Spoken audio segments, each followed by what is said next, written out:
Welcome back. All right, I wanted to talk about watching hockey. I wanted to talk about watching hockey because this is often a discussion point for hockey fans. And I wanted to talk about this today. We are a little over a month, well, month and a half away from Sportsnet Plus jacking up their price. There was some debate about whether or not this is legit. It's legit. Their price goes from $19.95 to $24.95 a month, so they increase it by 25%. We can have the debate about whether or not you get what you're paying for it, that extra 25%. The annual goes from 179 to 199. Now, full transparency, I pay for the annual. I pay every August. I space these out so that it's not this huge shock of money.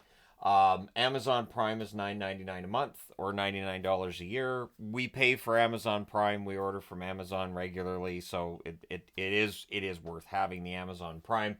And we also watch Prime TV as well. So with NHL games going to Amazon Prime, it really hasn't affected my bottom line. The one thing is that obviously if I'm watching games on TV, and if a game's just on Amazon Prime, I have to load that up on my tablet because I'm not going to be switching from cable to another app on my TV. It's not something that appeals to me, and it's not something that's particularly fun or easy. It's time consuming and kind of a pain. So just a minor inconvenience for me personally, but I understand. If you do not have Amazon Prime, the idea of spending $9.99 a month or $99 a year just because maybe you're a Montreal fan and they got a Montreal game on, that's not going to inspire you to get an Amazon Prime membership if you don't already have one. The other thing I've been wondering too is, so with them going to Amazon Prime with certain games, how much more money does that really generate? Does it depend how many people are watching, or is it just like a flat fee? Like, I'm just wondering how much money the NHL is actually making on this deal. And then you got NHL Center Ice, which is currently listed at $219. There was a time when it was $150. There was a time being, I think it was like 10 years ago that I was paying $150 a year. Maybe it was even $120 for NHL Center Ice. Or four payments of $54.75. Again, I have opted for the four payments of $54.75 because I'm $219 all at once. It just ends up being a little bit more than I necessarily want to spend. So the reason for the price difference, I would think, from Sportsnet as opposed to Center Ice, I think with Sportsnet Plus you're getting less games. And I say that because NHL Center Ice, I have access to the TSN games that are regionally blacked out for me. I do not have access to those games through Sportsnet Plus. Sportsnet Plus does not show you those games that are not available, that Sportsnet or that TSN has. So you're looking at games for the Jets, games for Montreal, and is it just no Ottawa as well. So it's a good chunk of the Canadian markets that you're not necessarily getting to see very often with Sportsnet Plus. And it has meant that there have been times where, maybe my cable's kind of funky and I'm like, well, I can try it on Sportsnet Plus. And then I'm like, I can't. Two of the games that are on, I can't watch here. So for those who like to consume different teams and don't necessarily just want to watch the local markets, it's difficult. Then there's the other side of it too, which is, let's say you have Sportsnet Plus, but you don't have cable. So for the local games, they're not going to be on Sportsnet Plus necessarily. And so it gets to be a bit of a pain for people in that situation because now you're being told, now you got to pay more money than what you're already paying to watch hockey because we're not going to show you those.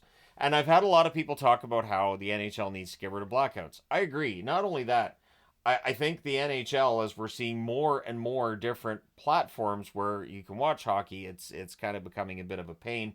NHL Live. I used to subscribe to NHL Live. Once a year, I would pay, I think it was $119. Now, it was US dollars, but it meant that I could watch hockey games in Canada and in the US. That sure was on my phone or on my laptop, but I could watch them, and that was great for me. Now, when I go to the US, I don't really have that option. Basically, I'm left with either the illegal streams, which I do not enjoy, and I mean, if you enjoy them, great, but I think they're an absolute nightmare. They're an absolute pain to watch, and I hate it. I absolutely hate the experience. I tried the one time we went on vacation to the States, and I was like, I really vastly do not enjoy this streaming experience. And I was using a lot of the ones that other people use, and they're always like, oh, just try this. It works great. No, I hated it. So in the States, you have ESPN Plus, which is listed as $11.99 a month or $119.99 per year. Now, I don't know if that's true for everybody. I don't like, I know with the States, you have so many different cable companies. And so I would imagine that's the same for everybody. So I'm just throwing that out there as a hey, it should be the same for everybody. NHL Center Ice, I found a listing of it for $70 US. Can I have that price for NHL Center Ice? The one thing is, you could see like there's an asterisk there and what's carried on the American NHL Center Ice. Again, you're looking at a lot of blackouts, and I was like, okay, so this may very well have more blackouts than what I deal with my current Center Ice. The only NHL Center Ice games I cannot watch are the nationally broadcast games. Nationally broadcast games are not on the Canadian Center Ice. The regional blackouts do not apply. So, I mean, it helps. And of course, the local games, the local Vancouver Canucks games, I watch on Sportsnet Pacific, and that's the way it's been the whole time. So I don't really think too much about it. But the NHL Live being axed has really made it so that now it's more expensive, and I can't sign up for ESPN Plus. My credit card is a Canadian credit card. You have to have an American address in order to have ESPN Plus, and it's. I mean, I understand that this may very well be to get around people who are using VPNs to watch ESPN Plus, but it does mean that for me as a Canadian resident, when we go down to the States, I don't have any good options. I don't really have much unless it's on local TV, but since we're in California, good luck with that. Especially at a hotel. A hotel generally is not going to have all of the channel options I might have at home. So I'm kind of stuck. And the last time that we were down in the States and there was games on, I didn't bother. I was like, I'm not even going to try to track these games down at this point. If I'm able to find it and watch it, great. If I can't, that's fine too. So when we go down in February, that's going to be during Four Nations. I'm going to watch what I can, but again, if it becomes an absolute nightmare for me to track this down, or if I'm just blocked out because oh sorry you're Canadian in the States, nothing we can do, I'm not going to jump through hoops. I'm not going to install VPNs on all my devices and try to get around it like I'm Tom Cruise in Mission Impossible. The only thing Tom Cruise and I share is height. So yeah, ESPN Plus would be great if I could watch that in the States. I can't. I know there's Hulu. I know there's games I think on Disney Plus as well. Various ways to watch it. And if you're overseas, what I found for overseas from the NHL's own site is they have NHL.tv, which seems to have streaming available in a lot of countries. And then there's parts of Europe too where you can watch, looks like one game on a weekend. So they take the matinee games for us, and broadcast it as a primetime game for Europe.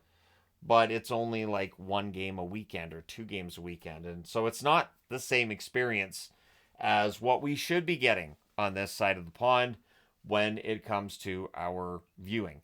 Last night I got upset, and rightfully, I think rightfully so. Now I've had people say that's just because the Leafs draw. Listen, Sportsnet has 5 different networks that were advertised to be showing Buffalo and the LA Kings. You can take Sportsnet Ontario and continue to show the post game of the Toronto game while the other networks go to the LA Buffalo game. I know you can because they used to do it all the time. One thing I've noticed with Sportsnet is that you have all of these networks that sometimes they give different programs on different networks. And I'm like, okay, so you guys know how to program these networks so they all show different things. But it's just easier not to. And so all you're paying for is 5 different networks that have the exact same programming and just different local commercials. So it is frustrating because when you get the rights to that national broadcast, you've made it now so Center Ice doesn't have it. So my $219 does not give me access to that Buffalo LA game, and Sportsnet isn't showing it. So I have to use Sportsnet Plus, which I'm paying $179.99, soon to be $199.99, just because the national broadcast isn't showing Buffalo and LA. So, right? And I saw people feel like, Toronto's just, you're just going to have to deal with it because Toronto's such a big draw. I never said it wasn't. I'm just saying if you're going to have a national broadcast for a game, then people nationally should be able to watch it. People regionally should be able to watch post game of a game if they want, but it seems weird that it's being done for a game featuring the Toronto Maple Leafs when I don't think that would have been done if situations were reversed. So let's say that LA Buffalo game is in Buffalo. They're not going to have like a big post game of, oh, look, this game was great for Buffalo if the Toronto game's getting started right away. And this is where things kind of fall apart because for people say, well, that's a more popular move. I get it. I do. And the moment that sports goes, well, we're supposed to be broadcasting this, but we think we'll get better ratings with that instead. That's a problem because you're supposed to be broadcasting not necessarily what's popular, but what's advertised. And it gets tricky. It would be like if you're watching network TV and all of a sudden all that CBS is showing is reruns of The Big Bang Theory. You're like, wait a minute, guys. Why are you guys showing just reruns of The Big Bang Theory? And CBS's answer is, you know what? People like it. People watch it. So we know that something else was supposed to be broadcast, but who cares? We're getting all the ratings from The Big Bang Theory reruns. Just it's that same kind of argument of, well, why show a TV show that's not very popular? Just show all the popular ones all the time. So if Buffalo LA isn't a popular game, and I understand that it wouldn't be a terribly popular game in November, then don't get the national rights to it. It comes across as kind of lazy, and it's something I've noticed with Sportsnet. Like when they do the double headers, and the double header on TNT can be frustrating enough because the puck drop in one location will be about 15 minutes later than what it would have been because they have to have their panel talk and they have to do a whole post-game wrap-up of the game that took place. But at least they're holding off puck drop. Whereas on Sportsnet, they'll just schedule two games 2.5 hours apart. And so you flat out miss the start of the other game. And this is where the Sportsnet Plus app hasn't helped me in that I go on the Sportsnet Plus app. It hasn't happened yet this season, but it happened a few times last year where I would click on that game and I'm still seeing the other game that hasn't finished yet because the Sportsnet Plus app is just getting their feed from the TV station and done. You cannot watch the start of that game. And when you're paying this amount of money, I don't think you're asking too much to say I'd like to see the entire 60 minutes of every game from start to finish. That's all I'm saying. Is we're paying so much money now to watch hockey and we don't get to see as much as we did, I would say 5 years ago. We don't get to watch as much as we did 10 years ago. And it's weird because there's so many different ways to watch. Now, I think the future for this is simple. We're going to see hockey games move to Netflix as well. I'd be very surprised if we don't. Which, if you do not have Netflix, means, are you going to get Netflix just for hockey? Maybe. Like if there's a local deal, let's just say that Victory Plus, Dallas Stars go, we're Victory Plus, we're deciding we're going to go to Netflix instead. And let's just say that's only for the Dallas market, and then it won't be available. Like you could end up in a situation where what we're paying now ends up being small, comparatively speaking, with the future, where all of these broadcasters, maybe regional sports networks completely fall apart. We've seen that with Bally. Now, they definitely have come out of bankruptcy, and it looks like they're going to be able to continue. We'll see if the restructuring they've been allowed to do, if that saves them and helps keep them in the game. But if not, if we end up without regional sports networks, I think it's going to end up with more and more streaming services. And it's going to get more expensive for us on this end to watch hockey. I still do not understand why NHL Live was axed. Other than money. I would imagine they make more money with the deals they have now than they did when they had NHL Live. Which all NHL Live did was give you access to all the feeds. And what I really truly miss, and Center Ice doesn't do this anymore, Sportsnet Plus doesn't do this, I could pick the feed. So you could have Boston, Seattle. And you could be like, all right, I want to hear Seattle. I want to hear Boston. And not only that, I would go between the feeds. So something controversial happens in a game. Really ugly hit. I would listen to what one feed is saying, and then I would switch over to the other feed to hear what they're saying about the same incident. So then when I'm reviewing games at the end of the day, I could say, hey, and I watched on both feeds, and this is how they presented this hit. This is how they presented this hit. Who do you guys think is closer to being accurate on this, or is the answer somewhere in the middle? I can't do that anymore because and very often the feed that I'm watching on Sportsnet Plus will not be the same as what I have on Center Ice. So I might be switching from one broadcast to another, and it's odd to me because we're paying so much more money and we have less selection. Sportsnet Plus is supposed to have multi-view. It's gone. Multi-view has been gone for months. So we were able to watch 4 games at a time, which was like pulling teeth because initially they wouldn't let you watch multiple games just cuz, and then they were all right, and so they let you watch 4 games at a time, but now they've done away with that functionality. It's gone. That is completely gone off the site. To start the season, I even, I got Yvonne in here because sometimes she sees something I don't. I was like, see if you can figure out how to get multi-screen. Nope, there's no multi-view. And they jacked up the price.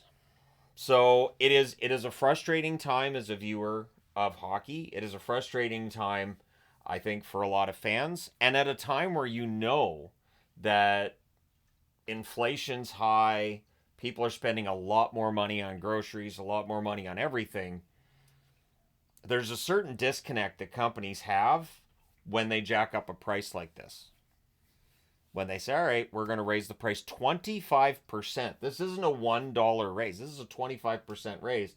And the annual raise goes up by 11%. It's a lot of money. It's a lot of money for people that probably can't afford it. And so you're asking them, hey, so this month you can pay for your annual subscription and maybe you have a hard time with your groceries. Maybe your car needs to get fixed. Maybe you've got to do some work around the house. And it just puts us in a bad spot, I think, as fans. But let me know your thoughts about the viewing experience of the National Hockey League, because they keep telling us how it's the greatest it's ever been. This is absolutely fantastic. This is the most. And the funny thing is, I think the on-ice product might be the best it's ever been, but the viewing experience can be very frustrating. It can be very frustrating. I want the only thing that I get frustrated by watching hockey broadcasts to be the broadcasts themselves, in that I want my frustration to be that, a color announcer's talking over the play-by-play guy so he can't get a word in edgewise, even though there's action going on the ice. I want that to be my number one frustration, not trying to figure out where I can watch the game, when I can watch the game, how much it's costing me to watch the games, and that it's going to cost me more. And then it's going to cost me more. And then it's going to, because when the NHL comes out and goes, we're going to make $7 billion this year, a lot of that money's from us, right? Yeah, some of it's sponsorships and commercials and whatnot, but a lot of it's going to be ticket prices, which have gone up. It's going to be basically the packages they get from ESPN, the prices from ESPN, from Rogers, who owns Sportsnet. So that still eventually gets passed on to us via the price going up on all of these services. So let me know your thoughts in the comment section below. Are you consuming more or less NHL games than you were? Again, I totally understand why people use the unofficial streaming sites. That's the way to put it. The unofficial streaming sites. I didn't enjoy it myself. I'm not going to try it again. It's not worth it to me. But I understand why people do that. And it feels like with the prices and just the fact that now once a week on Mondays, if you cheer for a Canadian team, that's their game's probably going to be on Amazon Prime. If they're playing on Monday, that game's probably going to be on Amazon Prime. And they're going to tell you how great this is, how wonderful this is. But if you don't have a Prime membership, it's going to cost you. So let me know your thoughts in the comment section below. Hit like and subscribe if you haven't done so already. Thank you guys so much for all your support as always. And I do kind of feel like, when I'm doing the reviews now, like, okay, there's people who may not have had access to some of these games tonight. So in some way, the way that this has all changed has kind of made my reviews, to me, feel like they're a little more necessary now than they might have been, say, 6 years ago when I started doing them that way, and it was just kind of fun. I just scribble the names on the board, and I didn't even worry about goal magnets or anything or notes, and just, here's what happened. There you go. We're all done. It does feel like it's more important now than it was then. But thank you guys so much for all your support. I will talk to you again soon.